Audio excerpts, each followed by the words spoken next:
আচ্ছা, এখন আমরা দেখব কিভাবে সফটওয়্যার আপলোড করতে হয় Huawei 3900 3G LTE ভার্সনে। তো প্রথমে আমরা লগ ইন করে নিলাম, ঠিক আছে। আর আমাদের এফটিপি সার্ভার চালু আছে কিনা চেক করতে হবে। এই যে এফটিপি সার্ভার, এটা আমরা এটা এফটিপি সার্ভারটার স্ট্যাটাসটা চেক করে নিই। এফটিপি সার্ভার হচ্ছে অ্যাডমিন। যখন আমরা সফটওয়্যারটা নতুন করে ইনস্টল করি তখন একটা পাসওয়ার্ড চাই। তো আমার এখানে আমার নিজস্ব পাসওয়ার্ড দেওয়া আছে। আর এটা হচ্ছে ডাইরেক্টরি, যেটা যেটা এফটিপি সার্ভার যেখান থেকে আমাদের ফাইলটা আপলোড করবে আর কি সার্ভার সফটওয়্যারে। তো আমরা এটা কপি করে নিয়ে নিয়েছি, এটা পুরোটাই, ঠিক আছে। এটা কপি করে এই ফোল্ডারের ভিতরে আমাদের ফাইলটা রাখা আছে, যে ফাইলটা আমরা আপলোড করব, ঠিক আছে। আর এখানে ডিফল্ট যা আছে আমরা বোধ করে দিচ্ছি এখানে, ঠিক আছে। এখানে কোনো সেটিং নেই। তো আমরা এখন সরাসরি সফটওয়্যার আপলোড করবো। আমরা এমএমএল এ যাব, এখানে যাব ডিএলডি সফটওয়্যার। তো আমরা সফটওয়্যার কি কি আছে কার্ডে তা দেখতে পাবো। এলএসটি সফটওয়্যার, আমরা যখন এখানে যাবো এলএসটি সফটওয়্যারে, তখন আমরা দেখতে পারবো এখানে কি কি সফটওয়্যার দেওয়া আছে। তো এখানে আমাদের হচ্ছে R16 দেবো আর কি ভার্সন, 260 R16 দেবো। সবটি ব্যাকডেটেড সফটওয়্যার। আমাদের কার্ডটা যেহেতু নতুন, সেহেতু আমরা নতুন সফটওয়্যার দেবো আর কি। আমাদের এই যে নোটবির এই সফটওয়্যারটা আমরা চেঞ্জ করবো, ঠিক আছে। তো আমরা এখন স্টার্ট করি সফটওয়্যার আপলোড করে। আমরা এখানে কমান্ড করবো ডিএলডি সফটওয়্যার, ডিএলডি সফটওয়্যার। আচ্ছা, এখানে হচ্ছে আপনার, আমরা এটা একটু বড় করে নিই।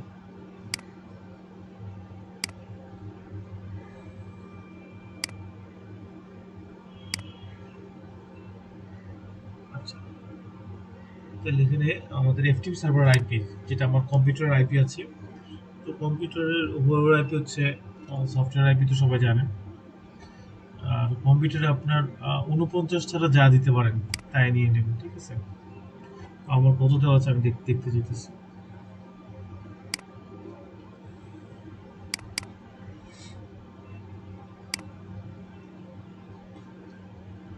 তো আমার দেওয়া আছে 13, 192.168.0 13, ঠিক আছে, 13টি। তাহলে আমরা এখন সব কেটে দিই। এখানে আমরা আইপি দিয়ে দেবো 192.168.0.1.3। আমাদের সার্ভার আইপি দেওয়া শেষ। সার্ভার ইউজার নেম, যেটা আমরা এফটিপি সার্ভারে দিছিলাম, এটা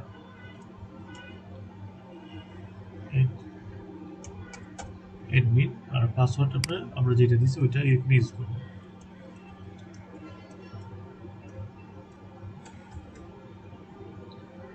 আর ডাইরেক্টরি নেম, যেটা আমরা বললাম যে ওই ফোল্ডারে আমরা যেটা নিয়ে রাখছিলাম ওইটা, ঠিক আছে। তো ওই ফোল্ডারটা আমি এখানে একটা নোট করা আছে।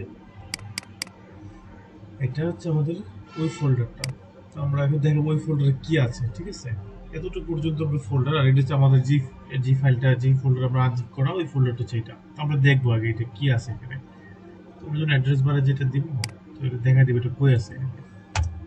এই যে টোটাল হচ্ছে এই সফটওয়্যারটা এটা। আর আমি রিনেম করে এটা নামটা ছোট করে রাখছি এখানে, যেন এটা আমাদের তাড়াতাড়ি ধরতে সহজ হয়। R16, ঠিক আছে, 39005900 R16 দিয়ে রাখছি। আর এটা হচ্ছে সফটওয়্যার ভার্সন, হচ্ছে এখান থেকে ধরে আপনার 3.0 পর্যন্ত কপি করতে হবে সফটওয়্যার ভার্সনটা। আর এটা হচ্ছে আমাদের টার্গেট ফোল্ডার। তো আমরা এই টার্গেট ফোল্ডারটা এখানে পুরোটা ইয়ে করে রাখছি।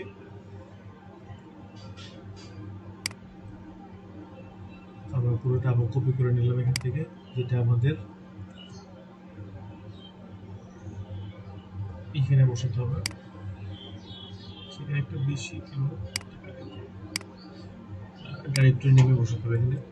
ডাইরেক্টরি নেমে আমরা ডাইরেক্টরি নেম কমপ্লিট, ঠিক আছে। সফটওয়্যার, ঠিক আছে। আমরা যখন এখানে সফটওয়্যার ভার্সন দেবো, এখন সফটওয়্যার ভার্সনটা আমি কপি করে রাখছি এখানে, তো এটা আমরা কপি করে নিলাম। সফটওয়্যার ভার্সন কপি হয়ে গেল, ঠিক আছে। তো এখন আপনার আর কিছু চেঞ্জ করার নাই, ঠিক আছে। অ্যাপ্লিকেশন টাইম, এখানে আপনার নোট বি ধরা দিতে হবে। এখানে এটা ধরা দিলে আপনার নোট বি ধরা দিলেন। আর একদম নিচে যেটা আছে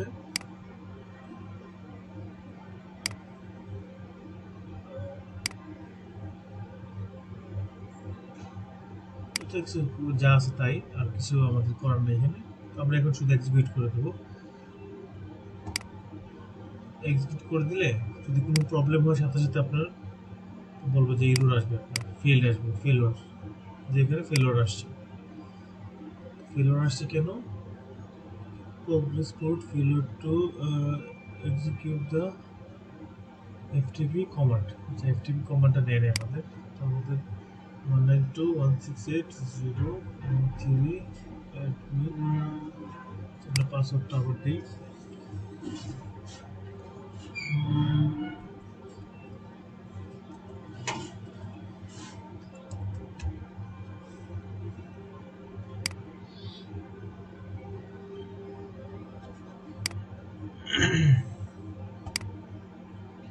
তো অনেক সময় আপনাদের সরাসরি নিবে না, সেক্ষেত্রে আপনাদের একটু সময় লাগতে পারে। সেক্ষেত্রে একটু চেষ্টা করতে হবে। এরকম হইতে পারে আপনার দুইবার, হ্যাঁ দুইবার দেওয়া লাগলো, এরকম হতে পারে দুই তিনবার। অনেক সময় নতুন সফটওয়্যার হলে, নতুন হার্ডওয়্যার হলে, কার্ড হলে নিতে চায় না। তোমরা এটা আবার দিলাম, এক্সিকিউট করলো, দেখি কি হয় এবার।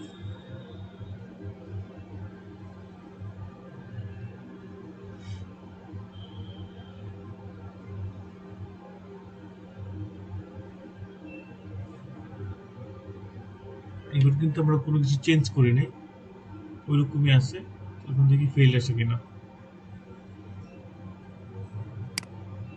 এই যে পার্সেন্টেজ দিয়ে নিতেছে। তো অনেক সময় কি হয়, নতুন কার্ড যখন আমরা ইউজ করি তখন সেক্ষেত্রে একটু সময় লাগে আর কি।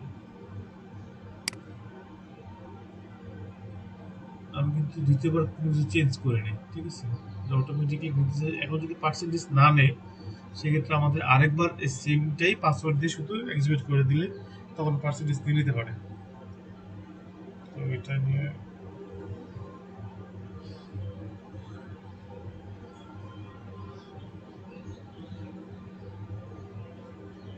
একটু সময় দিতে হবে, প্রায় 8 থেকে 10 মিনিট।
যে আমাদের সফটওয়্যারটা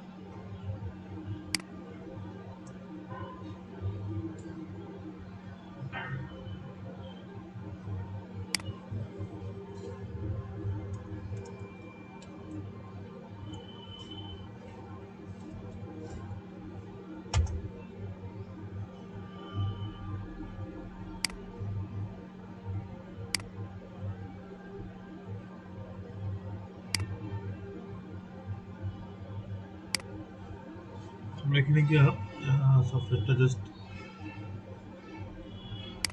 অ্যাক্টিভ করে দিতে হবে। এখানে নোট বি ধরে দিবেন, আর শেষ সফটওয়্যার, ঠিক আছে। সফটওয়্যার ভার্সনটা জাস্ট এখান থেকে আবার ভার্সনটা কপি করতে হবে আপনার।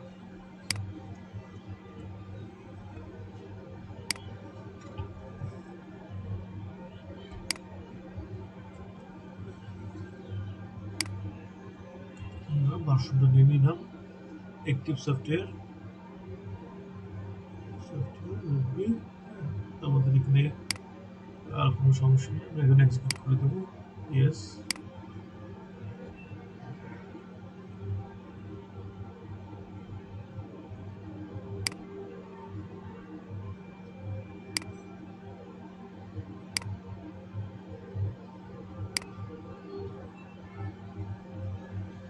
আমাদের সফটওয়্যারটা অ্যাক্টিভ হয়ে যাবে অল্প কিছু সময়ের মধ্যে।